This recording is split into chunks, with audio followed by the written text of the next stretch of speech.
مستمعين حلقة جديدة ضمن سلسلة العبارات والمصطلحات الشائعة. حلقة اليوم مخصصة للرد على استفسارات متابعي هذه القناة اللي كانوا بيسألوا عن بعض العبارات والمصطلحات الشائعة، وإن شاء الله خلال هذا الأسبوع القادم أقوم بالرد على بقية الاستفسارات، وخاصة استفسار الأخ ناجي اللي كان بيسأل عن الفرق بين هذه الكلمات. سأرد عليه في سلسلة الكلمات المتشابهة. نبدأ بالاستفسار الأول، كان من أخونا من الجزائر وبيقول: كيف أقول باللغة الإنجليزية أنا ما كنتش متورط في هذه الأعمال الإجرامية أو النشاطات الإجرامية بأي شكل من الأشكال، بين قوسين بأي شكل من الأشكال، كيف أقولها باللغة الإنجليزية؟ بأي شكل من الأشكال باللغة الإنجليزية تقولها in any shape or form. in any shape or form عادة للدلالة على شيء سلبي، وراح تتضح من خلال الأمثلة. فمثلا أنا ما كنتش متورط في هذه النشاطات الإجرامية بأي شكل من الأشكال، هذا شيء سلبي. فأنت حابب تقول أنا ما كنتش متورط، I was not، أنا was not ما كنتش متورط involved في هذه الأنشطة الإجرامية in these criminal activities في هذه الأنشطة الإجرامية بأي شكل من الأشكال. in any shape or form. أو مثلا سلوك سلبي من شخص أمامك، فتقول له يعني سلوكك غير مقبول بأي شكل من الأشكال، طريقتك غير مقبولة، أيا كان الشيء هذا غير مقبول بأي شكل من الأشكال. فمثلا تقول له سلوكك غير مقبول بأي شكل من الأشكال. سلوكك يعني بتخاطب اللي أمامك، your behavior سلوكك غير مقبول is not acceptable غير مقبول بأي شكل من الأشكال in any shape or form. So you gotta reform it, you gotta change it, otherwise you might be sacked. So you better reform it, dude.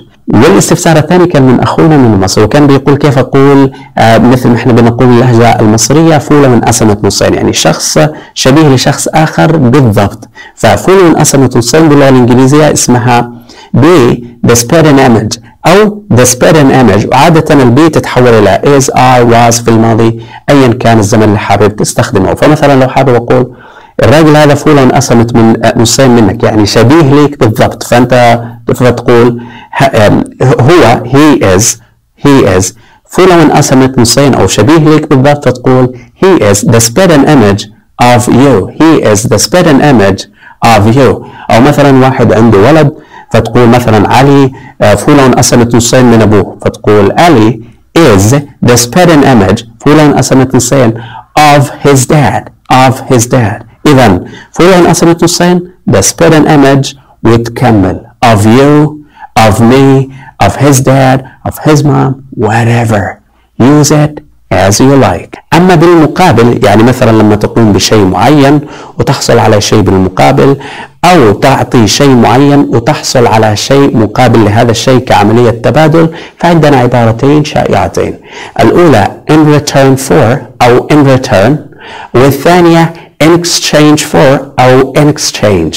You can use either, it doesn't matter. يعني بإمكانك استخدام هذه بدل هذه، ما فيش أي مشكلة. فمثلا إذا أنا حابب أقول أنا عادة أساعد الناس بدون ما أتوقع أي شيء بالمقابل، كيف أقول هذه الجملة؟ I usually أنا عادة أساعد الناس help people بدون ما أتوقع without expecting anything من غير ما أتوقع أي شيء بالمقابل in return أو in exchange. You can use either, it doesn't matter. أو مثلا ممكن تقول I gave my friend أنا أعطيت صديقي a phone تليفون، في المقابل in return هو أعطاني he gave me هو أعطاني a watch ساعة. وإمكانك تشيل in return وتحط بدالها in exchange تعطيك نفس المعنى. they're exactly the same, they're sort of interchangeable. أو مثلا ممكن نقول هي وافقت أن تكون خدامة أو شغالة في البيت مثلا مقابل مثلا شقة مجانية. هي she agreed وافقت أن تكون to be خدامة a housekeeper مقابل شقة مجانية in return for a free apartment في مقابل شقة مجانية. طيب إذا شلنا in return for وحطيناها in exchange for it doesn't matter. طيب إيش الفرق بينهم؟ ببساطة شديدة إنه in exchange for عادة بيكون شيء مقابل شيء، يعني ما فيش حد له عليك مثلا فضل، انت اعطيته حاجة هو اعطاك حاجة، عادة تكون الشيء المتبادل يكون عادة من نفس القيمة، وهي اكثر شيوعا عندما يكون في تبادل، يعني اعطيتك قلم وتعطيني قلم في المقابل. بينما in return او in return for بتكون عامية اكثر، ممكن تبادل شيء مقابل شيء من نفس القيمة زيها زي in exchange for، او حاجة اعطيتها لشيء لحد مقابل انه عمل جميل معك، معناها اشمل. ولكن كل هذه الفروقات اثناء المحادثة او اثناء استخدام هذه العبارتين لا تظهر، فبإمكانك استخدام in return بدل من exchange it doesn't matter. أما عبارة بشروط أو بشرط واحد، فبشرط واحد معناتها on one condition. on one condition، مثلا سوف أقوم بهذا ولكن بشرط واحد. I'm gonna do this، أنا سوف أقوم بهذا but on one condition، ولكن بشرط واحد. إيش؟ تعطيه مثلا فلوس، أو مثلا بشروط on conditions. on conditions أنا سوف أسافر معك ولكن بشروط. I'm gonna travel with you، أنا سوف أسافر معك ولكن بشروط but on conditions. but on conditions. but on conditions. فممكن تقول له أنا ما راح أقبل شروطك. I'm not gonna accept your conditions. Don't impose conditions on me.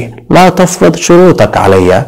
cause لأني I'm not gonna accept your conditions، لأني ما راح أقبل شروطك. أما عبارة بالنيابة عني، بالنيابة عنهم، بالنيابة عنكم، يعني لما تتحدث نيابة عن شخص آخر أو تقوم بشيء نيابة عن مجموعة من الأشخاص، فدائما معناتها in behalf of أو on behalf of. فمثلا لو أنا حابب أقول بالنيابة عن أصدقائي أنا أريد أن أشكركم، كيف أقولها باللغة الإنجليزية؟ think about it before I say it. in behalf of بالنيابة عن أو on behalf of أصدقائي my friends أريد أن أشكركم. I want to thank you. I want to thank you for your support. I want to thank you for your support. أنا أريد أن أشكركم لدعمكم.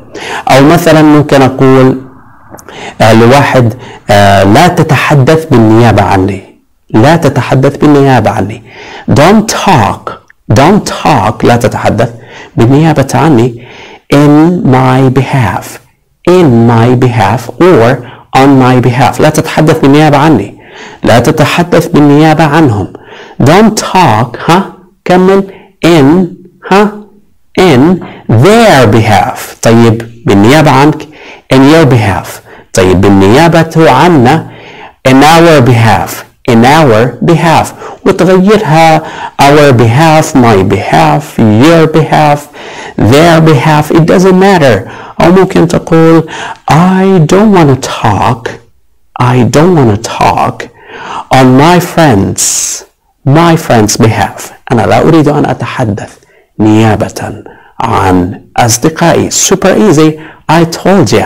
وطبعا راجعوا هذه السلسلة من البداية، فيها مصطلحات جدا رائعة لن تجدوها في أي مكان آخر. أما على حسابي يعني مثلا تدفع أنت اللي تدبس، فمعناتها on me أو my treat. فمثلا ممكن تقول لواحد let's go out for dinner.